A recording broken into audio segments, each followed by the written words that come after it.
Copyright disclaimer: under Section 107 of the Copyright Act 1976, allowance is made for fair use for purposes such as criticism, comment, news reporting, teaching, scholarship, and research. Fair use is a use permitted by copyright statute that might otherwise be infringing. Nonprofit, educational, or personal use tips the balance in favor of fair use. No copyright infringement intended. All rights belong to their respective owners.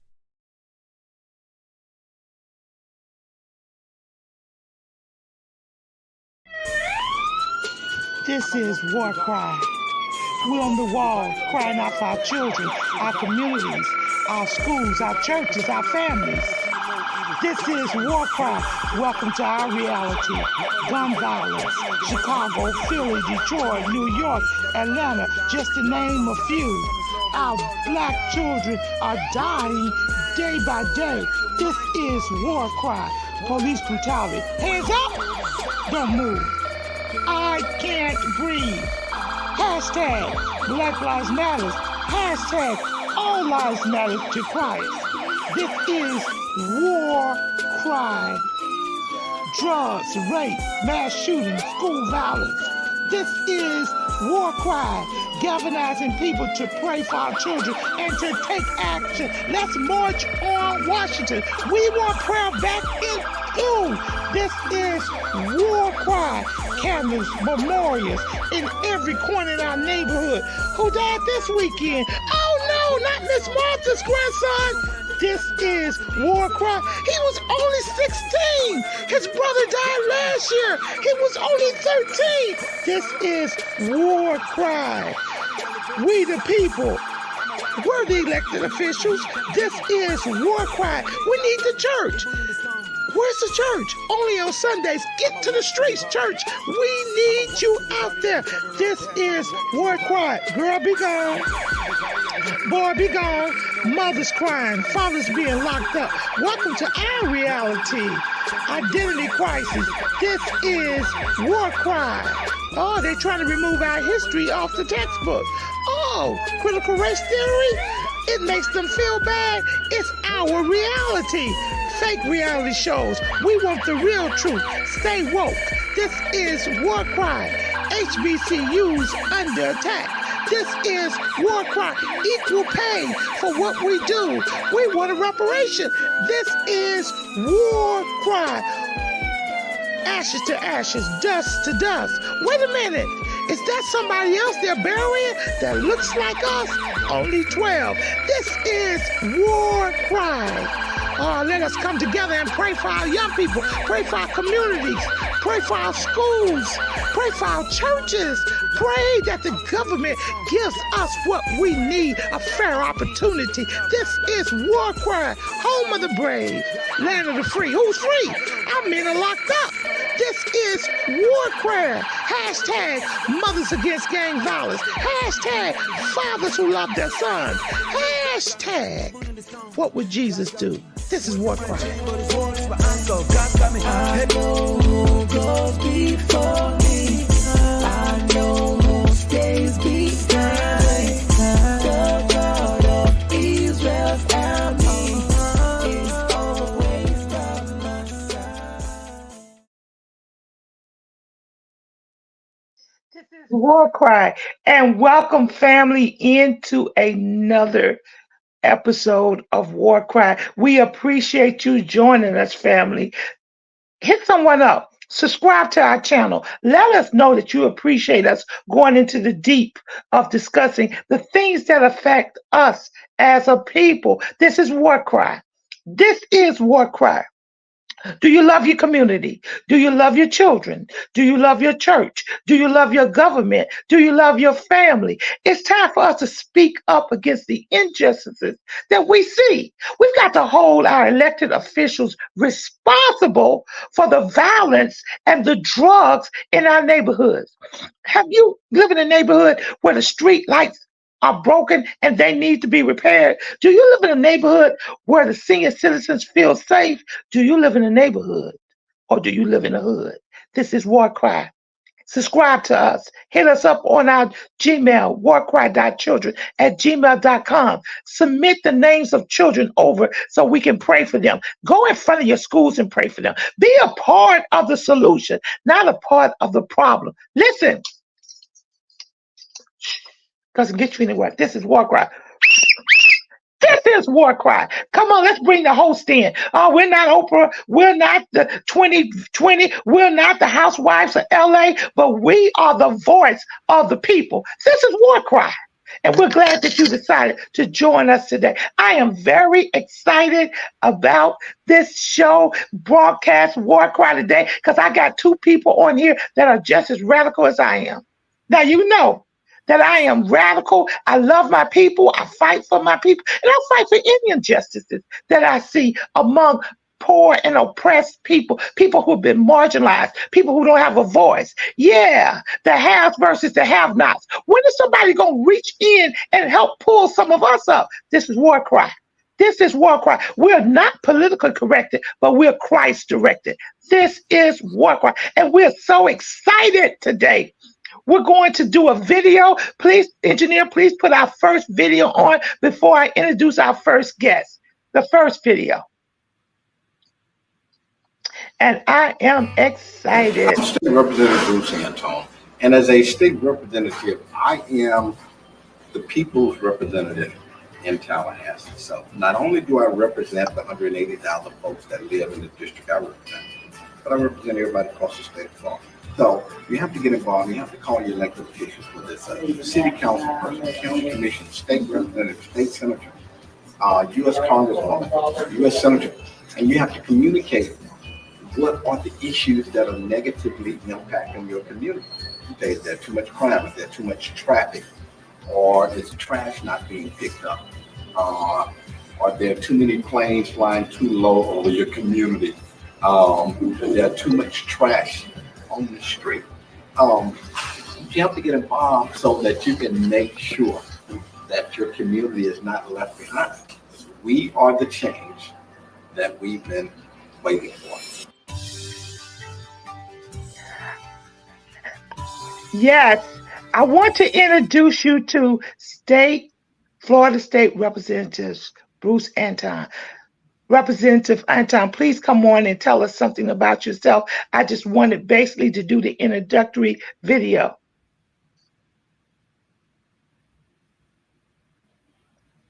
He was on, the connection may not be good. Okay, then let's go to the next video. Sometimes his connection could have been cut off or he may have been called away. Let's go to the next video. This video is about the Rosa Parks Musuem in Montgomery, Alabama. And we have the director, which is Miss McKenzie. She's here. So while we get the video together. Tomorrow marks the 111th birthday of one of the civil rights movement's most influential figures, Rosa Parks. WSFA 12 News reporter Simon Schusler shows us how she was honored today at her museum here in Montgomery. A lifetime of courage and activism. Troy University's Rosa Parks Museum honoring Parks' legacy for what would have been her 111th birthday. You know, we're proud to carry on that life of activism and her legacy for future generations, but it really just kicked off the modern civil rights movement that started right here in Montgomery. Parks' niece, Sheila Macaulay Keys, helped present the program The Color of Courage is Purple. Other activities included making birthday cards, live music, and a story time with the book I Am Rosa Parks. I am very excited to share with the children as this book will share information about her life, because we mostly know her as an adult, but she was a little girl born in Tuskegee, Alabama. Now, I was on a bus like this one right here almost 70 years ago, and on this very street that Rosa Parks refused to give up her seat, but her legacy and influence is deeper than that one act. After the bus boycott, Parks left Alabama, but she continued fighting for issues such as fair housing policies and freedom for political prisoners. She also started her own scholarship foundation, which awarded more than $3 million in college scholarships since 1980. So that legacy continues to encourage our youth to take a stand against injustice and to live for what is right. Because as she said, it's always right to do what is right. A motto that lives on, inspiring the next generation on her 111th birthday. Simon Schusler, WSFA 12 News. Simon, thanks.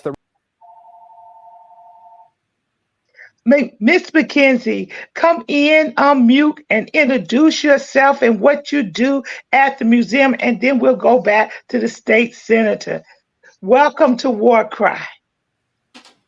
Good morning. Thank you for having me. Like she said, my name is McKenzie Walker. I am actually the Education Coordinator and Curator for the Rosa Parks Museum. The person that you saw in the video was the Director of Operations, Donna Beisel. She is unfortunately tied up today, but she asked me to step in her absence. And she wants to say thank you for this wonderful opportunity to come and speak about the Rosa Parks Museum and what we do. Okay, tell us a little bit about your background. Tell us a little bit about the museum, and why do you think it's critical for you to be there at this time? So I was born and raised in Montgomery, Alabama. So I always grew up around history. My mom is a historian, and she's the director of the Freedom Rides Museum in Montgomery as well. So all my life, I've been surrounded by Black history. And the museum was opened on December 1st, 2000. And that was the anniversary of when she was arrested in December of 1955. So reason we are open is to basically preserve the life and legacy of Rosa Parks, but not just Rosa Parks, everyone who was involved in the Montgomery Bus Boycott at the time. We also talk about Claudette Colvin and all those other people that were arrested prior to her. And we also talk about the future, as well as what we want students to take away from the museum. We want them to be encouraged to go out into their own communities and make the similar change that Rosa made. So we really try to continue that life and legacy of hers and continue the mission of always doing what is right. Absolutely. Now, you brought up about Freedom Rides. What is Freedom Rides? So I'm glad you asked. So a lot of people are not really familiar with it. They might be familiar with the name John Lewis. He was a freedom rider from Nashville, Tennessee. And the Freedom Riders were basically trying to get integration on national buses. So Trailways, Greyhound. So while the Montgomery Bus Boycott was more about city buses, they're trying to get international buses from, integrated from Trailways and Greyhound. So they took a trip from starting in Washington, D.C. and going throughout the South. So they went through the Carolinas, Georgia. They ended up going and stopping in Birmingham and Anniston and were attacked in 1961, and they were also attacked in Montgomery, where that is the place, the Freedom Rides Museum is the place where they got attacked on May 18th in 1961. John Lewis, Bernard Lafayette, they were all attacked at the Greyhound bus station here. So that's something that a lot of people are not familiar with, but a lot of people might get it confused with what we do here as far as the Montgomery Bus Boycott and the Freedom Rides. So I just wanted to make that distinction. Okay, do we have a Florida State Representative? He just texted me. He said that he cannot turn on his mic, but Florida State Representative Bruce Anton, he is responsible for introducing a bill to build a $50 million museum in Orlando, Florida. Also, he introduced a bill. He has half of the highway, a leading highway in Florida, named after the Tuskegee Airmen, and he's also has the fourth Thursday in the month of March is Tuskegee Airmen Freedom Day. He's having difficulties coming on. We're trying to work that out in the background. But as we proceed on with the show, we do have Bishop Edward Lee Johnson on, and we have Reverend Patton on. So I want you guys to introduce yourself. Well, I'll defer to Miss Patton first. Go ahead.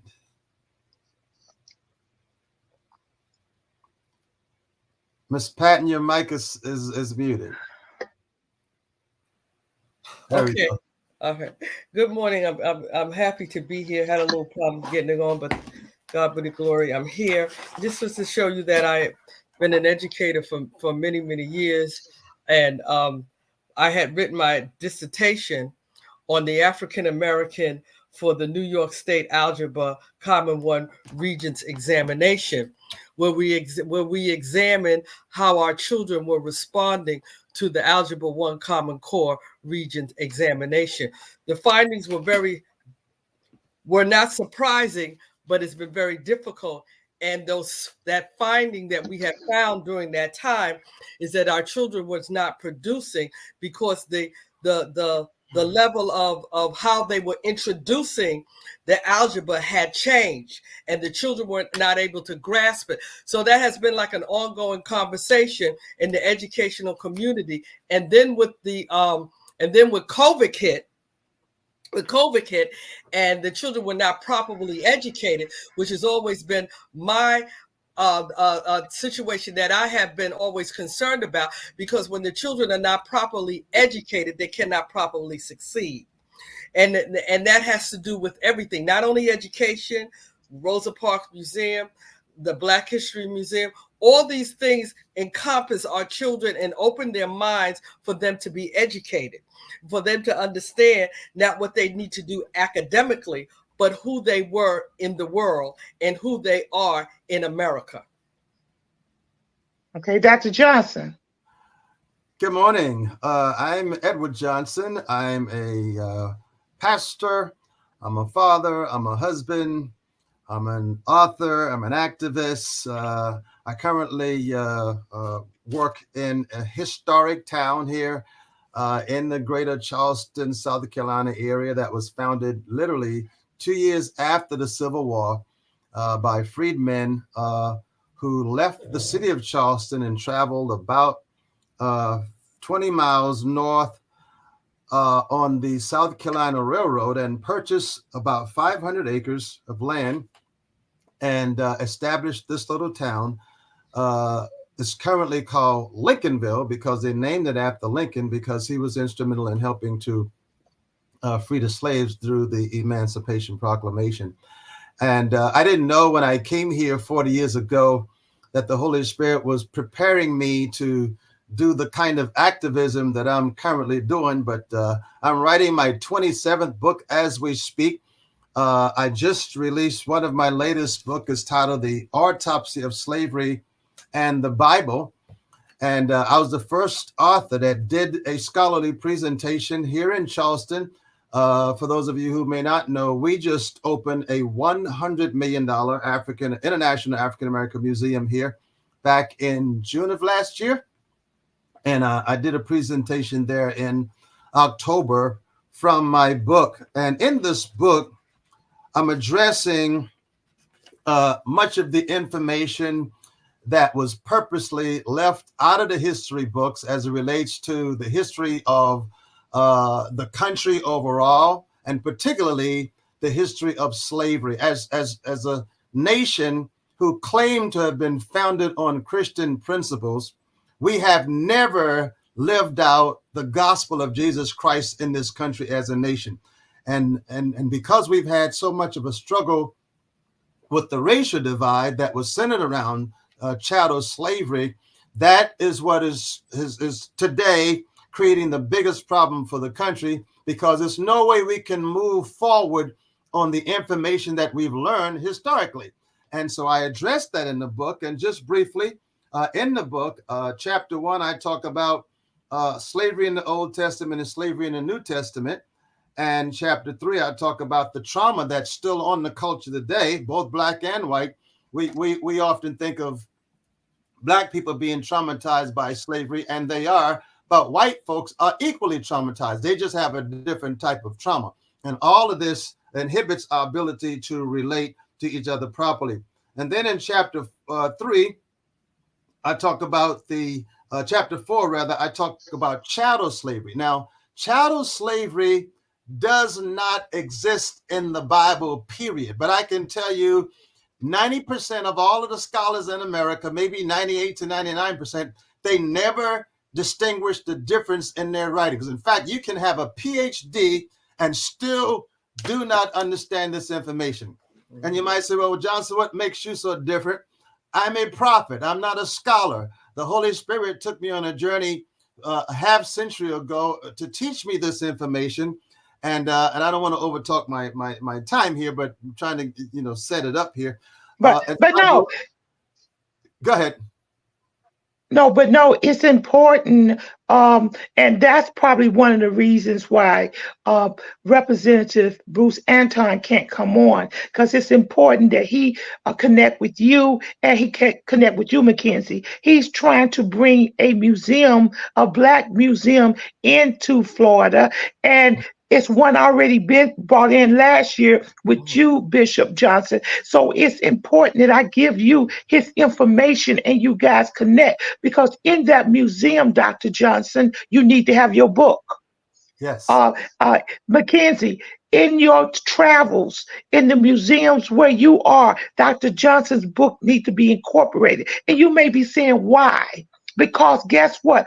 All of the freedom riders, all of the civil rights people who fought for us, all of the Dr. Kings, all of the Rosa Parks, all had a religious background. It was God that propelled them to get to that point. So now we've got to bring that history together. And I believe, and we're going to talk about it, that one of the reasons that there has been such a push to move our history away and to dissipate it is because we have not included religion in our history. Absolutely. We've included the violence. We've included all of the wrongdoings, the lynchings, the hangings, the treatment, but we have not incorporated the Bible, our history of who we are as a people. But that's just a comment on the side. Getting back to you, yes, McKenzie, because I am going to connect you. Okay, go ahead, Dr. Johnson. You want to come in?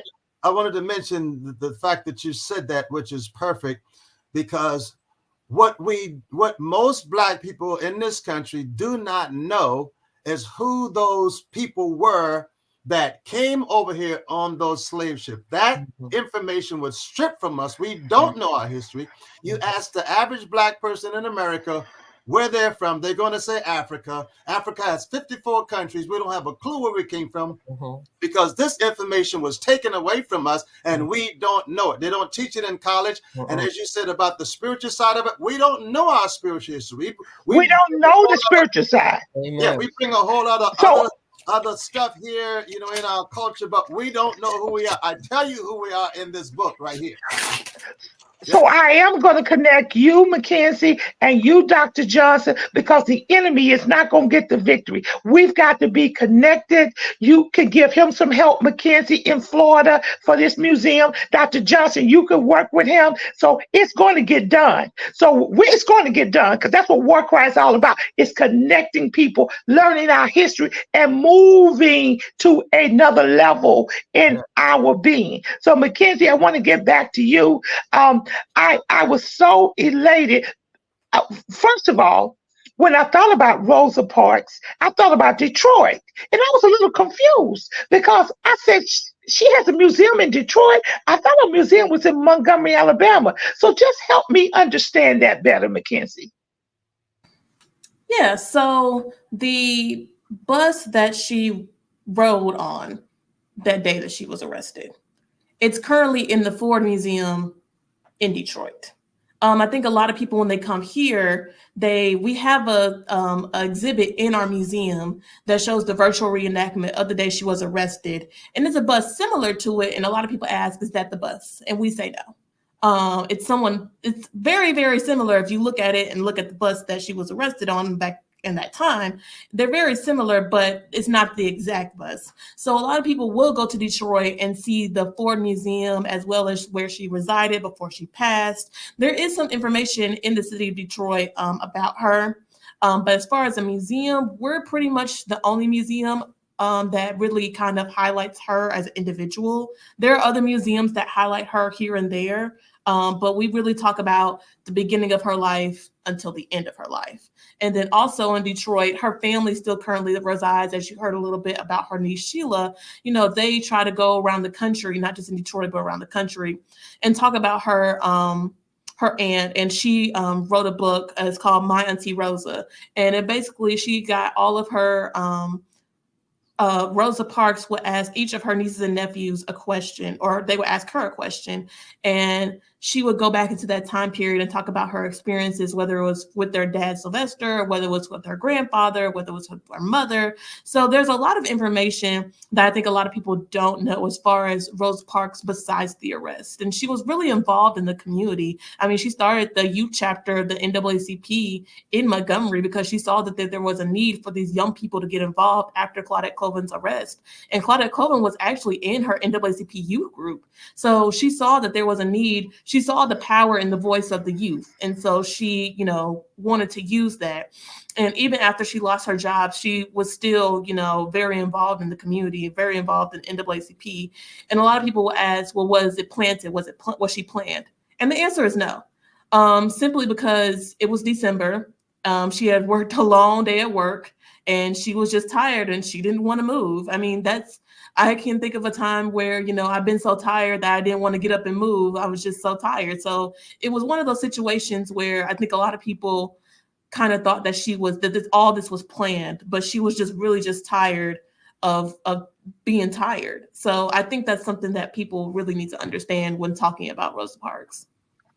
Now, McKenzie, I'm going to come in and I'm going to say, I'm tired. I'm tired of the injustice that our people are going through. I'm tired of people trying to tear our history down, trying to hide our history. I'm tired of the blood violence. I'm tired of the gang violence. I'm tired of the human trafficking. I'm tired of we not knowing our history. I did a survey and I thank God, Representative Bruce, you're on, because I prayed you on. I said that I was going to make the connection because I got Dr. Johnson here, I got McKenzie here, and guess what? You need to know them. You're trying to push for a museum, and now I'm going to give the mic over to you. Tell us something about yourself and what you're trying to do.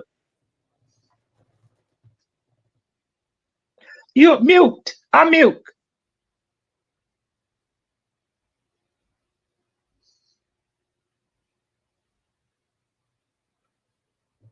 Still can't hear you, brother. He got a microphone issue. He unmuted himself, but there's a connection problem somewhere with your microphone. Yes, you have a connection problem. If you can hear me, Dr. Johnson said that you have a connection problem. You may have to do it. Yes, plug that up because we're going to get people connected. That's going to happen because I have on my Juneteenth shirt. It's a little radical. I'm a little bit before Juneteenth, but I want to let you know who we are and what we stand for. This is War Cry. This is an urban radio station, and this is speaking up against those people who don't have a voice, and also it's connecting people together for change. So I see the House representative, he went off again. He's still having technical trouble. I'm going back to you, McKenzie. How many people go through the Rosa Parks Museum, and how is it publicized? Is it on the Chamber of Commerce website? So when visitors come into the state or to the city of Montgomery, that everybody knows is there? Tell us a little something about it and what's in there. Yeah, so we are not only on the Chamber of Commerce website, we're on pretty much any tourism site that you think of that's in Alabama, because a lot of civil rights history happened in Alabama. So they really wanted to take the time to make sure that everybody has a chance to see it, even if it's not on Experience Montgomery, which we're on, or Birmingham, Tuskegee, all these surrounding areas, we're still on their list as far as the museum. As far as attendance goes, really, we're looking at between, 15 to 16,000 people a year. We have a lot of groups, especially in February and March, because, of course, Black History Month and Women's History Month, and then also in May with those schools getting those last minute field trips in. The summer is kind of a little bit slower. We do have some family reunions come down, but we do have our Juneteenth festival that happens on the Saturday before Juneteenth. And so a lot of people do come down and celebrate in that. So, and then it kind of picks back up in September, October, December with football season with Alabama State University, a lot of their people that are traveling to come down to the games, they want something to do and specifically to get as much Black history as they can while they're here. So they would tend to come to our museum, Freedom Rides, the Legacy Museum. So we're on a different couple of people's radar. And not only do we want to promote our museum, we promote all the museums in Montgomery and also in the surrounding areas. We talk about the Selma and Lowndes Interpretive Center, which discusses the Selma to Montgomery March, as well as the Tuskegee Airmen Field, the Oaks, which was Booker T. Washington's house, Tuskegee University. We definitely want to make sure that we're keeping those surrounding cities as partners. That way, you know, we can still be connected, as you said. And even if we have big or little events, we definitely want them to get exposure as much as possible. Okay, Reverend Patton, do you have any question you may want to ask Lindsay right now before she goes on? Yes, I just wanted to say to Mr. Johnson, I have read your book. Well, I have read your book. So much. I have it all highlighted. I have it all. How did you hear about it? From Elder Montgomery. Okay. We were on on War Cry. On War Cry. And she talked about the book. Okay. I ordered the book. I read the book. So I want you to know that I've read your book. I've highlighted it. I've gone back. I've made references. It was a breath of fresh air to hear another perspective, a holy perspective on what was going on in our history. Yes. Well, it was okay. So I wanted you to know I read the book. Thank you so much. So that's your 5-minute plug. For everybody listening, we want you to go on Amazon, including you, McKenzie. We are going. I am his spokesperson for the Northeastern District.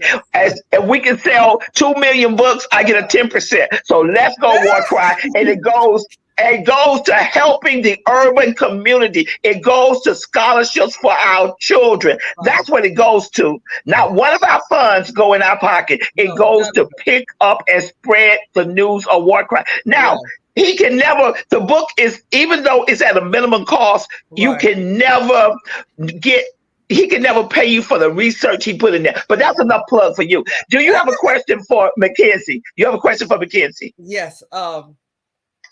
I just wanted to say that the information, well, I sort of have a comment and a question. The information that you have given has been so valuable to make the people, when we go on tour and stuff, to see what is going on in our history. The question that I had, and maybe you had answered the question that I had was about Rosa Parks herself.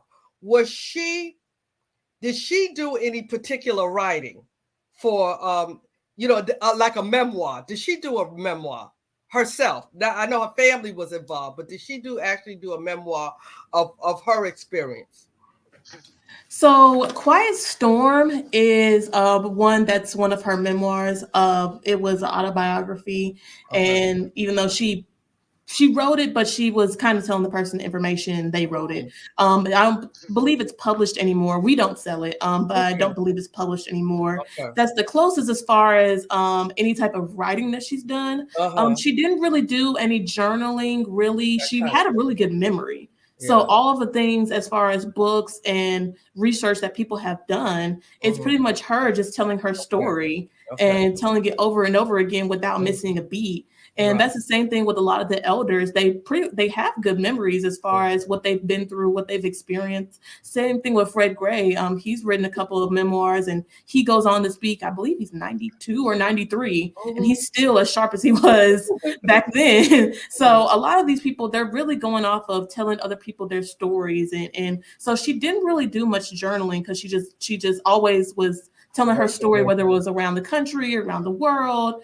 So a lot of people really wrote it for her, but she kind of told her story, if that makes sense. Okay. Yeah. No, we call it oral transition. Yeah. That's what we do. And that's how the Jews story is over and over again, because they repeat it to their generations and generations. We have the state representative on, but he's still saying that his voice, his mic is not working. Can you hear us now, state representative, or are you still having difficulties?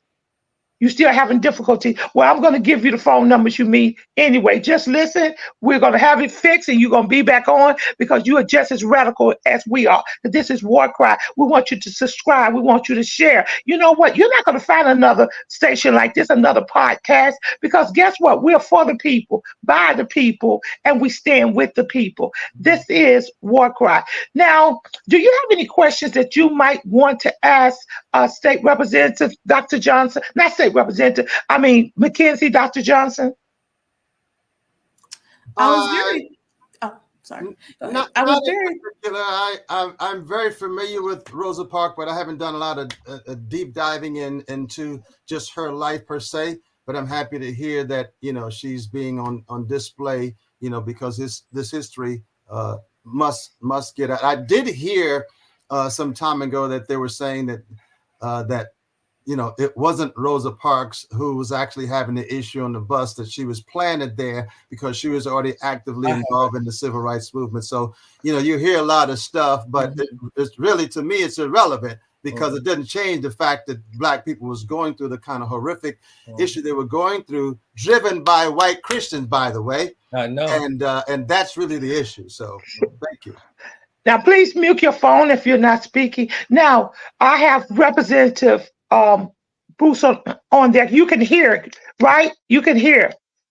Okay, great. You can hear. I want Dr. Johnson to tell you about the Black History Museum that's in, I think it's Charlotte. Is that where you're from? No, Dr. Johnson is Charleston. Charleston. I'm sorry. How can I forget from Charleston? Because I know you're instrumental in bringing a museum too. So tell us about the $100 million museum there that you spoke at, Dr. Johnson. Yes, it's an international African American museum. It's probably about half of the size of the museum that's in Washington, D.C. I've been to both. So this one was $100 million project. The one in Washington is about $500 million. But they are displaying the fact that 40 to 50% of all of the slaves who came to the shores of America came through Charleston, South Carolina. In fact, they put that museum right at the same port area where they disembarked the ship and got on. So they did a beautiful job there. And the museum opened up in July of last year.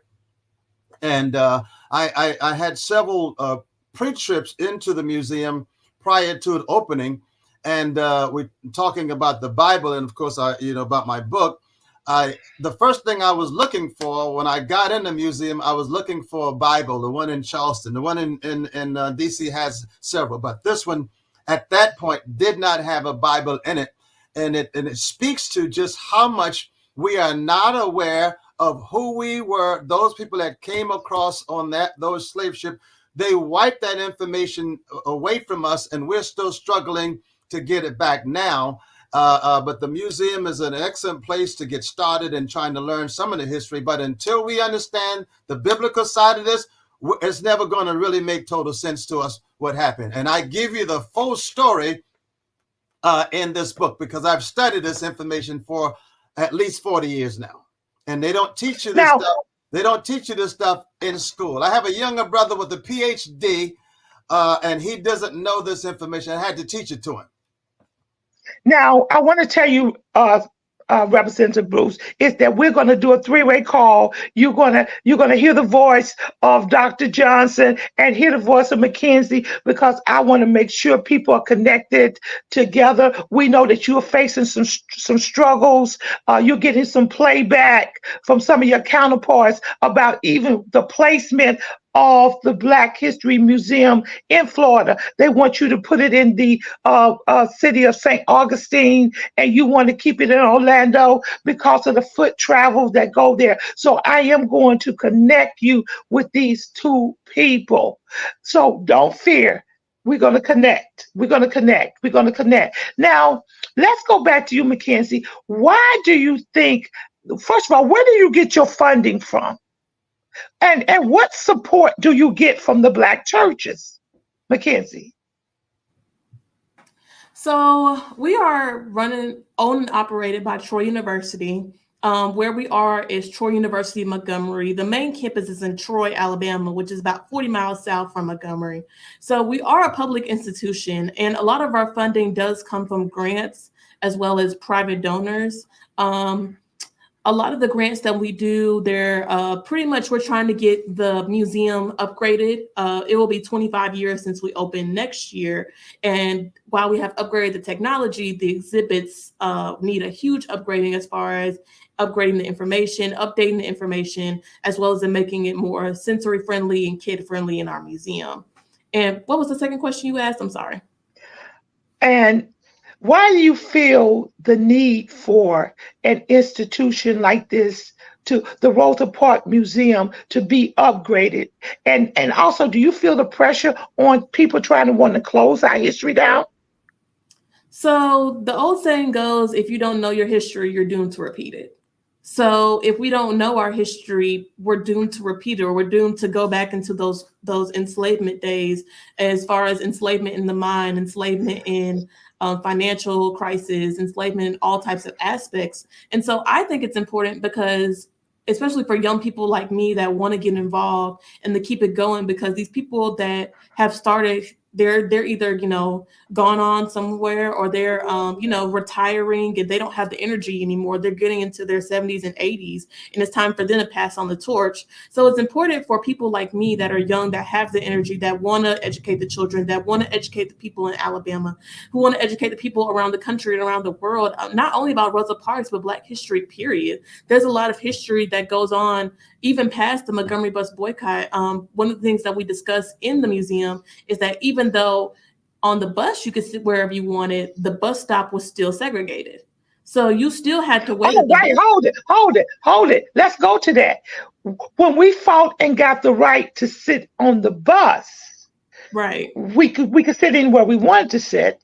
Right. And I grant you, I think it was still uncomfortable. I think we still felt the pressure of being Black sitting in the front. And sometimes I write a book, and the book said, why do we still go back to the back of the bus? I mean, in New York, our school kids get on the bus, and guess what? They feel more comfortable going to the back of the bus. And we fought to sit in the front of the bus. So I think our mentality is still kind of twisted up a little bit, because we still kind of have that generational trauma where we feel more comfortable sitting back instead of up front. And read that book. It's Why Do We Go to the Back of the Cafeteria? Why do we go to the back of the bus? Why do we go to the back of the classroom? We don't want to be up front. Now that's critical. Now, you said that the bus stops were still segregated. So you mean to tell me if I can get on the bus and sit in the front, I still got to stand over on the left side of the bus stop, and not with people that are different color than me? Is that what you're telling me? That's exactly right. So you would have to still sit at this colored section of the bus stop. You could sit anywhere you want on the bus, but at that bus stop, it was still segregated. And that's the point that we try to drive home to people, is that, the Montgomery Bus Boycott ending didn't stop the segregation. It just found different ways. So like I said, the bus stop being still segregated, the buses on Greyhound and Trailways, they were still segregated. All this segregation still going on. A lot of people have this notion of the Montgomery Bus Boycott ended segregation, which is not the case. Even now, still some places in Montgomery are still very much in that mindset of segregation. There's still poor Black neighborhoods, and there's a lot of people wanting to move out east because that's where the money is. That's where a lot of white people feel comfortable living, and they're going to keep building out east until there's nowhere else for them to go. And so that still leaves Black people on the west side who are still struggling. They can't sell the houses because the neighborhoods are terrible. They're filled with violence. They're filled with just bad things happening. And so I feel like people don't understand that segregation is still alive. It's just in a more modern form. Now, let me just jump in and ask a question. We know Martin Luther King played a big part in the Montgomery bus boycott. How long did the boycott last? For what you know, how did a lot of the churches participate, or were some churches, or were some black churches pull back? Because we heard that a lot. Not only did we hear in his writings, Martin Luther King said that a lot of black churches did not want to participate in the boycott. Back at you, McKenzie. So the boycott lasted 382 days. A lot of people say 381, but it's actually 382 because 1956 was a leap year. So it's 382 days. And to your point, a lot of Black churches did not want to participate. They were very hesitant because they were fearful of the retaliation if people had known that they were participating in the boycott. The only real ones that were really participant were Holt Street and Dexter. Everybody else was really, really kind of hesitant because they knew that if their employer had found out that they were participating, if they had found out that, or a friend found out and told somebody, that they would be fearful of losing their job. And their job at that time was their livelihood. I mean, there was nothing else. There weren't a lot of jobs going around, and, the cost of living, I mean, it's way less expensive than it is now, but for the amount of money people were making, I mean, they couldn't afford to lose their job. I mean, they had kids, they had people they were taking care of. More than likely, their mother or father that was elderly was staying with them. So they had a lot of responsibility as far as keeping the household together, and they did not want to risk their involvement in the bus boycott, even though, because I think there's another misconception that everybody that was Black didn't ride the buses. If they said we didn't ride, nobody rode. And that's not true. It was about maybe 10 to 15% of people, Black people, that still rode the buses even during the boycott because they just could not afford to lose their job or lose their position at their employer. And so Martin Luther King, he really, because when he came in, he was 22, 23 at the time. So he was this young preacher just coming from Atlanta. And a lot of the elders were like, I don't know about him. He kind of seems like he's going to come in and run things. We do things a certain way. And, we weren't really sure if we could trust this guy. And E.D. Nixon was like, no, trust me. Like, he's the guy that you want, and he's the guy that's going to make this happen. And eventually they did warm up to MLK as far as him not only being the preacher at Dexter, but also just being the face of this movement. And even after his house is bombed in January of 1956, he still had the courage to keep going. And that was him saying, God told him that he would see him through the movement. And that's exactly what he did. Now I want to come back to you, but I do want to ask the other panelists, do you think, Minister Travis, do you think boycotts are effective?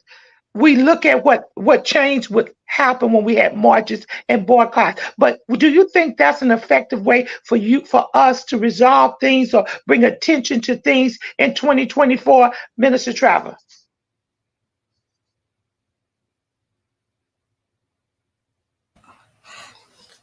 Yes and no. It has its place in our history, but it has not been the only way to be effective in our history.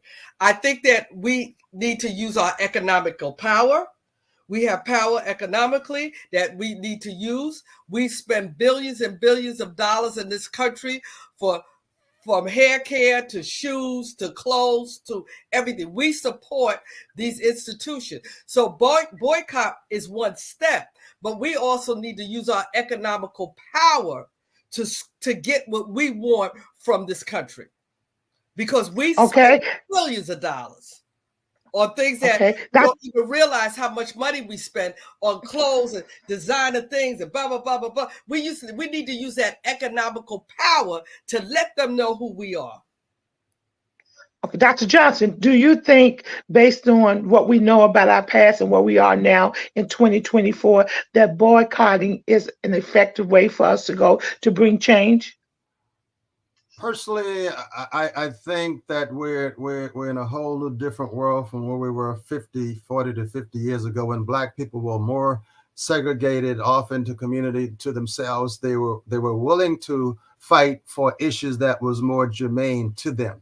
Over the past 50 years, we've gotten a whole lot more freedom. We're making a whole lot more money. So you're not going to get a strong Black block of Black people to do anything for the most part politically other than, go to the polls and vote, and you don't get a lot of that. And so personally, I think we're going to have to try to start thinking more in terms of, our roles as real Bible believing Christians, and not the traditional white supremacy Christianity that we've been taught, that's cloaked in denominationalism, because I think that's a part of our biggest struggle right now, is that we've got all these major churches, call them Black churches in our communities, and you have basically no relationship with these pastors in that community. So we're so spread apart now. I don't think that method is going to work anymore. We need collaborative effort, but we also need to include good white people in on our campaign as well, because that's the way Christ. Absolutely. Yeah. Absolutely. Now, my feelings on the subject.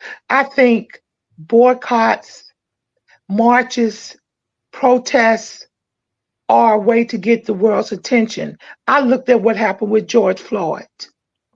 The world can speak through passive resistance and the gathering and the coming together, and we can get the attention of the world that way. And that's what happened with George Floyd and many other people that protest throughout the world. That's why we have the George Floyd bill that's still sitting on the desk of at the White House and not passed yet. And we need to get the bill passed. Now, economical resistance is still a boycott to me.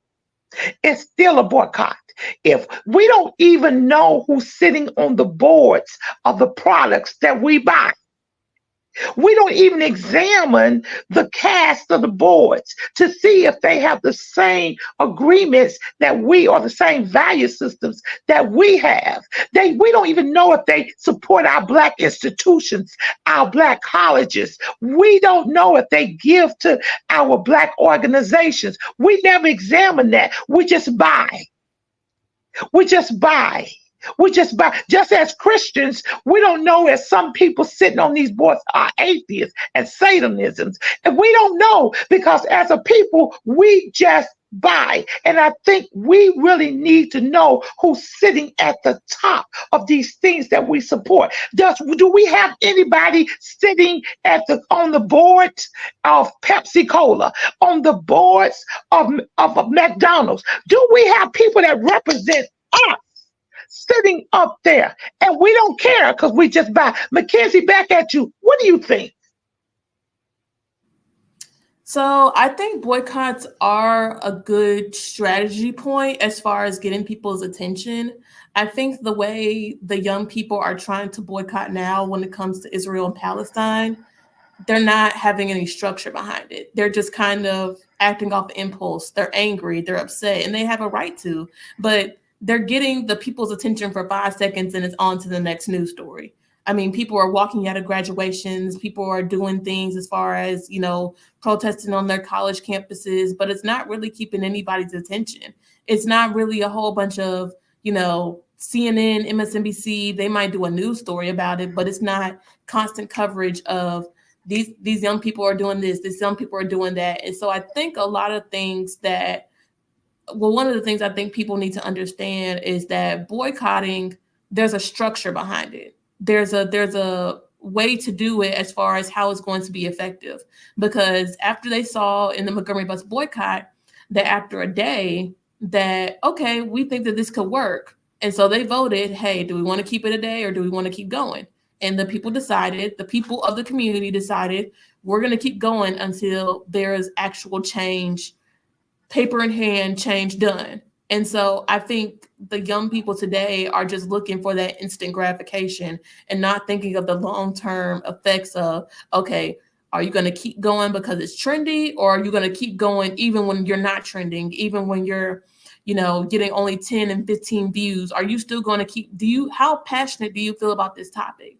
And so I think that's something that people have to ask about themselves. Do they feel that do they have this passion for, as far as the topic that they're protesting about? I mean, George Floyd, it was all over the world. I mean, and they said we were going to keep, I mean, it was COVID, so people ain't had nothing else better to do. So we were like, we're going to keep protesting until something is done. And so, you know, people are now, it's just slowly dying off. They see that that's effective, but now people have no structure behind it. They're not going to their representatives in their state. They're not going to their representatives in their local communities. They're not going to their school board saying, hey, why are these libraries, why are you telling us that we can't read these type of books about our history? And so that's where they had to start. You can't, my mom always says, you can't eat the elephant in one bite. You have to start off small. Start with your local, you know, start getting voted, you know, voter registration. The more votes you have, the more power you have. You know, start doing the small things in the community and then work your way up into the White House, then the state legislators and whoever, because they're not going to take you seriously if you're just doing one little protest. They're like, you know, not that you need to go and burn somebody's house down or something, but you need to, you know, keep it going. Like I said, even if it's 10, 15 people that are liking your Facebook post and you're really passionate about something, you have the heart to keep it going, then keep it going, even when nobody's looking. The people in the boycott were not looking to get international attention. They just wanted to get the attention of the mayor. Was like, hey, we're gonna, since you said we deserve this treatment, well, you don't deserve to get paid. I mean, $3,000 a day in 1955 is almost $1 million today. I mean, that's how much money the bus company was losing. You got to hit their pockets. And so these young people, they're not understanding that it's not clicking to them. I think eventually it will, but with a little bit more help from the elders, and if they sit there and observe and take in all that knowledge, I think they'll get where they're trying to get, where they're striving to get. But I Now, can I let me just answer this question. Just 1 minute, Dr. Johnson. Now, you're under Troy University. That's who supports the Rosa Parks Museum. Is that right? Yes, ma'am, that's correct. Okay, so the funding that you receive is from Troy. It's not from the state or the local government. No. Okay, why is the money not, since this is a national museum and it's so important not only to Montgomery, but for the whole state of Alabama and to the whole world, why isn't there more funding coming there when we know that it takes more than just what you get from Troy University to support it, and you would not have any problems upgrading it? Why do you think that has happened, that the congressman, the state representative, that no one is fighting to get more money to a historical Black museum as critical in our history as Rosa Parks? Back at you, McKenzie. I think it goes back to their priorities. I mean, their priority is other things that do not involve the museum, as far as civil rights tourism. They feel like the Legacy Museum is one of those things where, you know, it's going to bring the most people. They've upgraded to almost 2 hotels. Well, the hotels will be done at the end of this year, and then 2 more restaurants. So, you know, I think personally they just don't see us as a priority. Now, when we get to the 70th is going to be next year. And of course, everybody's going to want to jump on a bandwagon of, oh, we want to donate. Oh, we want to do this. Oh, we want to do that. And we're actually in the early planning stages of that for next year now. Well, in the next couple of months. But I think it's because we haven't let them be a priority. We haven't gone to the Capitol, which is up the road from us, and said, hey, we need to talk to Governor such and such because we need more funding. This is what, if you truly feel this way about Black history and whatever, we want to get more funding. How do we get that? How do we get in touch with people? And if you're not going to give us the funding, then we're going to go out and get it on our own. I mean, that's how, you know, African Americans have made it this far. We haven't been handed anything. And so I think, you know, it's just, we haven't really tried to even rely on even our own university. You know, they might give us some support here and there, but as far as the events that we do, as far as the summer camp that we do, we fund that, you know, basically on our own between donations and private donations from the state and local legislatures. Even with the Juneteenth Festival, J.C. Love, who's our probate judge, our mayor, is donating money for sponsorship for us. So it's not like Troy University is handing us $50,000. We have to go out there and tell our local legislation, the people that are talking to the governor on a daily or weekly basis, hey, you know, I'm giving money to these issues. And maybe they'll tell other people in their Congress. They'll tell other people in their circles, hey, this is what I'm doing. This is what I believe in. They need funding. They need help. And so, it's word of mouth. And then all of a sudden we're going to get contacted. So I think it's just really us not really pushing to have the government and the state government. I mean, they're not really involved as far as what we do, as far as being present, besides maybe a ribbon cutting down now and then. But other than that, that's not really, their priorities as far as right now. Now, and before I let Dr. Johnson come in, I want to say something. Our Vice President Kamala Harris has been pushing for our Black institutions to be receiving more funding. And I think all our Black museums should be also receiving that funding. And before we go off the air, I'm going to have you make the announcement on how we can even send money to support. Private donors can support. Dr. Johnson, you had a question. Well, it's not a question, it's basically a comment. The tragedy that we've experienced in some of our more modern catastrophe over this racial issues is we've had our own people who have not been integral when money started to come into our hands. I mean, when the situation happened here in 2015 with those 9 people getting murdered in the church in Charleston, 25 minutes away from where I'm sitting right now, you wouldn't believe what was going on in the news and in that church the months and years after, with all that money and attention that was coming into that church. Do you not? There were multiple lawsuits in the church with the families and the church members. I mean, it was the most craziest thing you'd ever believe. And I'm saying it is a crying shame in the face of one of the worst racial history in the history of the country, and you've got us doing this kind of stupid stuff when people are putting all of this money into this project, and we have not been integral with it. And you can say the same thing about the Black Lives Matter. I've seen some of the footage, and if y'all can refute it, I'll back down from this. But they claim over $1 billion went into that movement, and that money was squandered in the location in the community where they claim they were doing something with it. So we have sabotaged our own interests because we don't have spiritual integrity. That's why we see so much of this foolishness coming out of these churches now on the internet, because we're not doing God's work. I'm sorry, but that's our biggest issue. Valerie, you're muted. You're muted, Valerie. Unmute your mic. I say, preach, Dr. Johnson, preach. I see state representative. He might not can come in, but he's shaking his head in agreement with you. Preach, because guess what? Our integrity as Black people sometimes comes under scrutiny ourselves. We don't have the best intentions behind it. Yes, I agree, McKenzie. The boycott was organized. They had men of integrity. And let me just move aside. They had the church, they had preachers in front, and I'm not saying every pastor has that integrity, but the ones that was on that boycott, the ones that volunteered, they actually stayed there to the end. And I'm telling you the truth. I might have been one of the ones riding on the bus. I might have said, okay, bye. I got to get to work. I got to be at Miss Martha's house, and y'all not going to make me late. But guess what? They did it, and everybody benefited. So now we're here in 2024, and we've got to do something different. The church still got to be first. I know you're hearing me, House Representative. Dr. Johnson should be a part of that Black History Museum that you're putting together, because the church has always got to be present.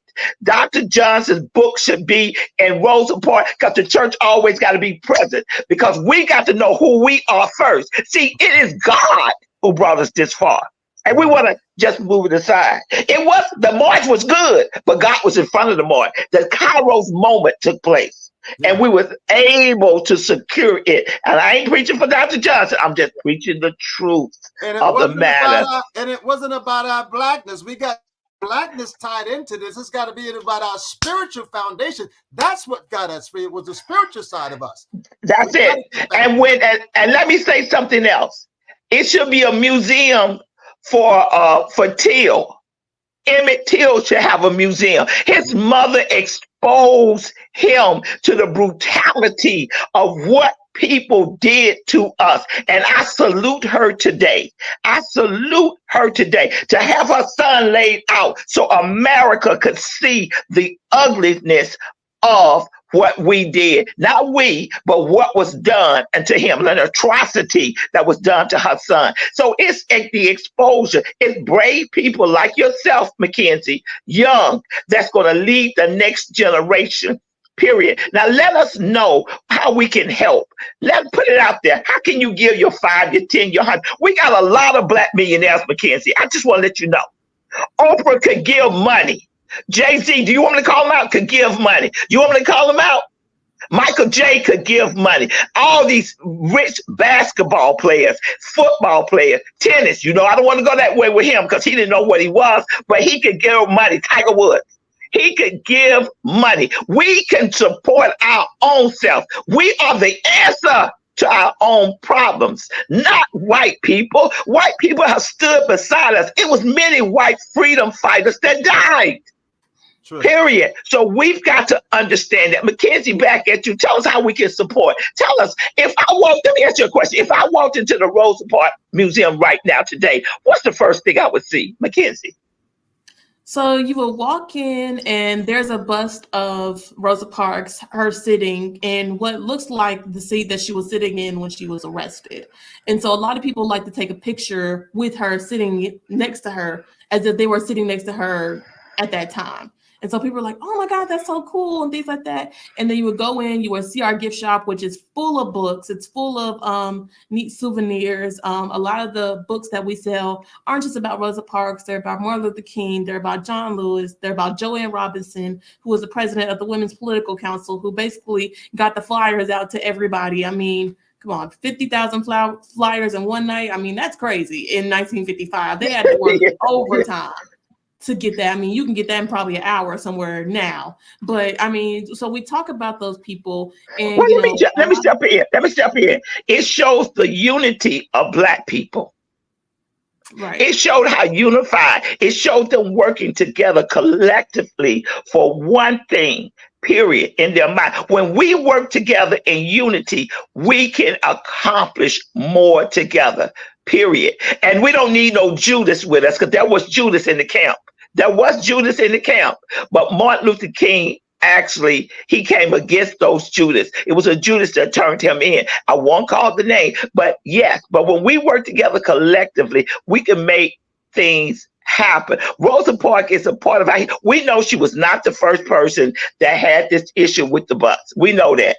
But we know that her movement actually propelled us to another level in our understanding and in riding the bus. Back at you, McKenzie. Let us know how we can help, what we can do, how we can support.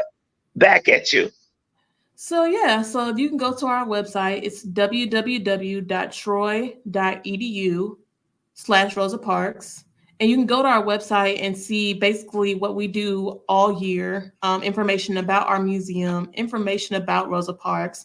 And we have a support tab on that website to where you can make a donation, whether it's $5, $10, $100, $100,000 if you wanted to. Any little bit helps. And so, yeah, that's it right there. So if you all wanted to go to that website and just see what we're doing, we're definitely excited about the rest of the year and going into the next year. We are working on virtual reality with her. We're launching this big app. It'll be launching in August or September, as far as having Rosa Parks right next to you and telling her a little bit about her life as if she was there. So that's something that I'm really excited about. And I think it's really going to change the way that museums are ran, because it's one thing to read information, but it's another thing to actually visualize it and see Rosa Parks, because a lot of the kids that come through our museum, they were, not even born when she was, when she passed. So it's a great tool to have as far as this VR and AR. So we're definitely really, really excited about that, as well as our Journal Go app that basically gives a little bit more information about the museum, a little bit more information about what we do and what we do outside of the museum. We do a lot of events throughout the year. Like I said, our Juneteenth festival, we celebrate Rosa Parks Day, we celebrate her birthday. So I'm really excited. Excuse me, when is Rosa Parks Day? When is Rosa her Parks day? Day is on December 1st, 1950. Well, December 1st of every year to commemorate the day she was arrested. So us and her family are working to get that as a national holiday. It's definitely been a long process. We're still working on that, but that's one of the things that we're trying to get to the White House. So that's definitely a work in progress, but we're making good progress, I could say. Now, let me say something. Rosa Parks, she was married. I think her husband's name was David. Was that her name? What? Raymond Parks. Okay, now we never mentioned him, but he played a strategic part of the movement as well because he was right by her side. Every step of the way, even when she was, very apprehensive. And it was one night that she talks about in, I believe, Quiet Storm, where James Blake, the guy that was driving the bus the day she was arrested, she had an encounter with him about 12 years earlier than the actual day of her arrest. She got on the bus and she paid, and a lot of people don't understand that when you paid at the front of the bus, but you had to get off the bus and go through the back of the bus if you were Black. And so a lot of times James Blake, he would lead people. He wouldn't even go to their bus stops. He would just ride by. And so he was very notorious of treating Black people very unfairly. And so she paid at the front. And as she was trying to go to the back, he drove off. And he got her purse stuck in the door. And so he kind of dragged her a little bit, probably about maybe 100, 150 feet before her purse eventually let go. It was raining outside, and Raymond was very upset. And he was like, I don't know if, because she had just joined the NAACP. She had done a little bit of community work. And he was like, I don't know if you're really prepared for this. And she was like, no, I'm going to keep doing this. Like, I'm gonna, and she swore to never get on a bus that he was driving again. And so she was so tired that night. That's why the rumors of her being planted are false, because had she known, if she wasn't so tired, she would have got on the bus. She would have just waited for another bus. So, Raymond, he worked at the military base, and he also lost his job as well when they found out about his involvement and his wife's involvement in the Rosa Parks Museum, not the Rosa Parks Museum, sorry, the Montgomery Bus Boycott.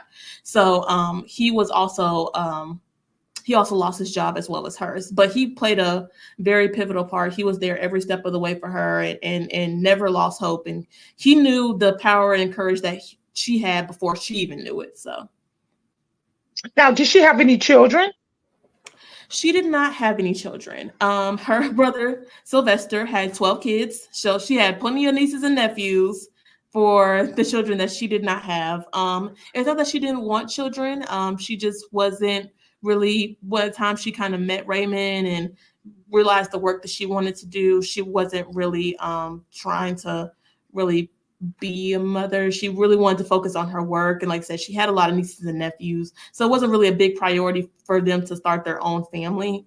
But she loved children. That's why we have a children's wing addition to our museum that was added in 2006 for that purpose. Now, last question. Why do you think it's critical that our children know who she is? So it's very critical because, like I said, if you don't know your history, you're doomed to repeat it. And one of the things that we drive home at the museum is that she wasn't a superhero. She was just an ordinary woman that was just tired of giving in. She was just tired of being tired.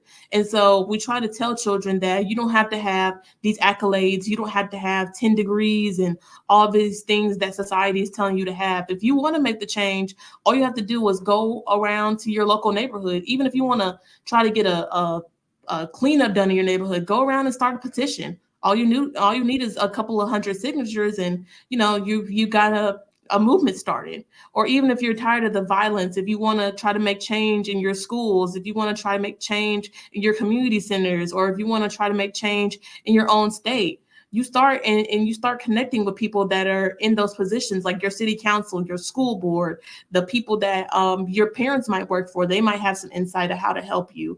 And so that's what the message that I want to leave with people is, that she was not an ordinary citizen. She was an ordinary citizen, but she did an extraordinary work. So. Okay, how has this impacted your life? Being a young Black African-American woman yourself, how has working in the Rosa Parks Museum impact your life and the way you think? So, because I grew up in Alabama, one of the things that we're kind of taught is that, the very baseline of civil rights. We're taught, Rosa Parks, she didn't get up out of her seat, and this Montgomery Bus Boycott and it ended segregation, and that's about it. But to see people that look like me work in a museum about Rosa Parks, it makes me happy because these are the type of people that should be working at the museum, people that look like us, people that have the passion that I have as far as Black history to keep it going. And, like I said, our 70th anniversary is coming up next year. I'm hoping that there's going to be another 70 years of this museum and another 70 after that. So for me, it's just really impacted my life for the people that I've met, the people that have come through the museum, the people that are really important. We're hoping to have, whoever's president. Well, not whoever's president, but if Joe Biden and Kamala Harris get another term, we're hoping to have them next year for our 25th down here. So really just making those connections and really trying to better the museum every single day. Okay, Minister Trevor, who comes from the motherland of Africa, she don't wear anything but African garments.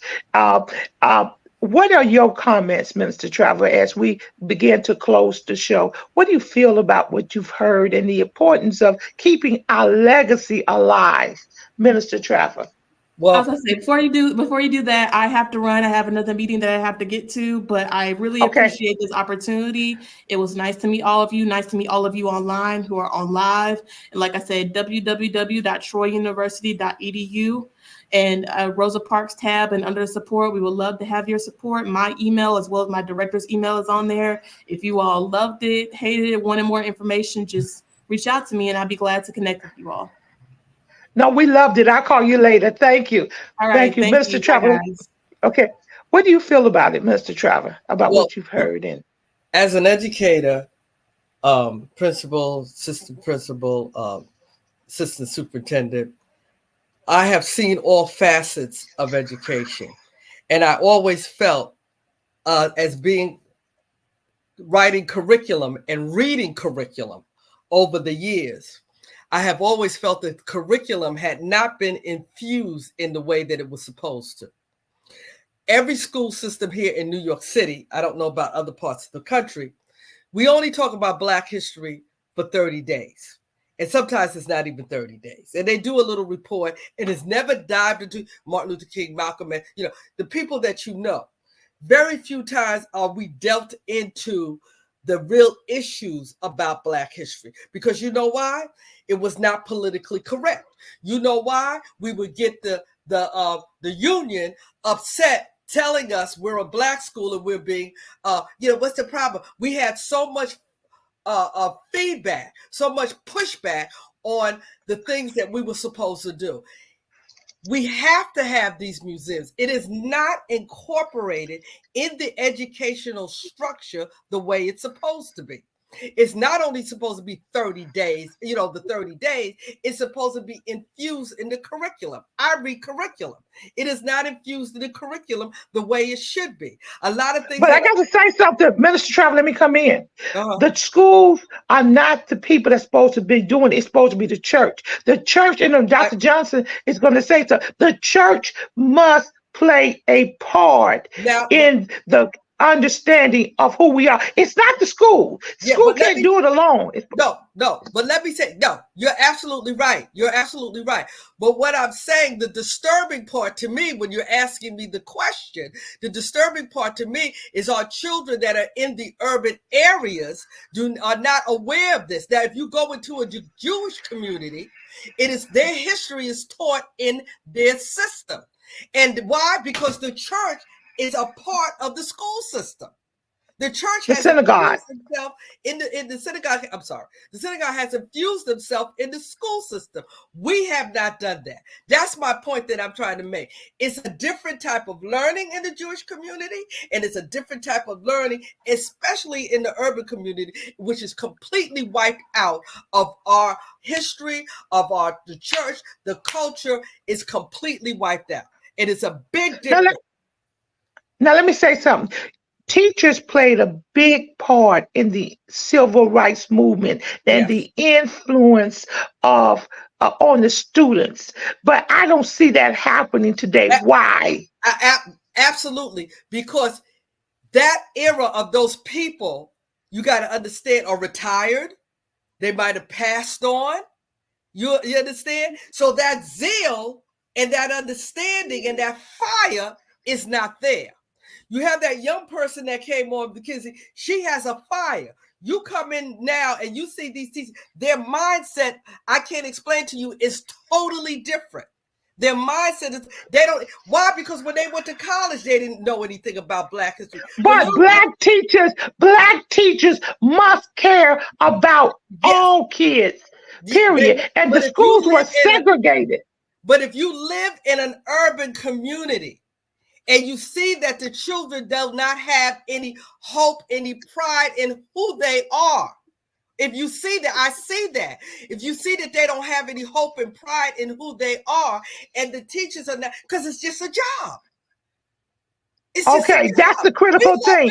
Teachers, your jobs.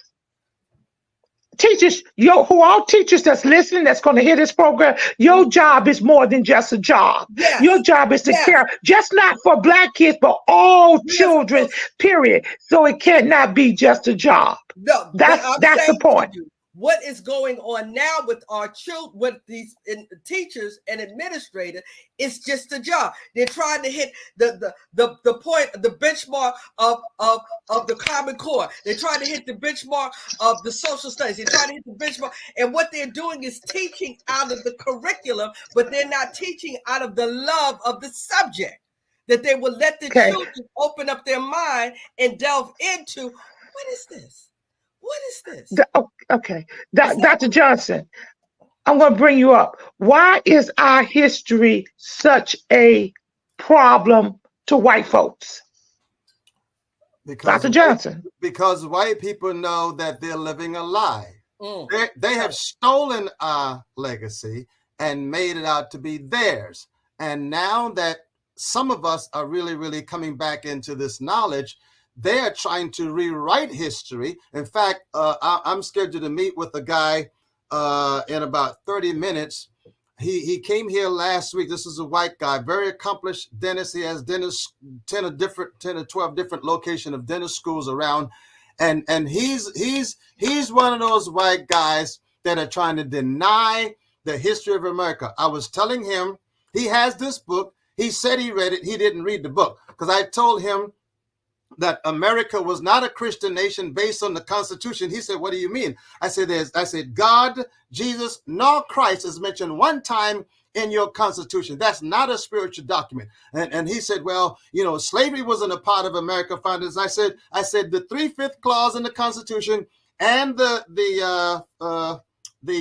Fugitive Slave Act is in the. He didn't know none of this stuff, and everything he was coming up with, he's talking this modern day stuff like Rick. What's the guy named down in Florida? The governor, Rick. He's talking the governor. Governor. He's talking this modern revisionist history stuff. These Trump followers, they're ignorant of history and they're mad because they're seeing the gains that Black people have made over the last 50 years. And they're doing everything they can to try to crush this information. But again, this happened because of God, and they're not going to be able to stop it. But our biggest problem as Black people today is our spirituality. We have got to get spirituality back. We don't have that root that we had 50 years ago. This generation today, this is a cookie and candy spoiled generation. That's why they go and burn down stuff. They don't care. We got a different generation, and until we get this moral compass back, I'm afraid to think of where we're going. This is War Cry. You heard it first here on War Cry. It's not politically correct, but it's Christ directed. So this is War Cry. Join us next week for another exciting show if you want the real deal. Now, if you don't want the real deal, then continue with the fake news, as one of our ex-presidents said, and that's all you're going to get. It's fake news. War Cry, we're praying for you. We want you to pray for the kids. We want you to pray for the government. And guess what? Jesus is still king. This is War Cry. Love you guys. Love you. Love you. Love you. Love you.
This is War Cry.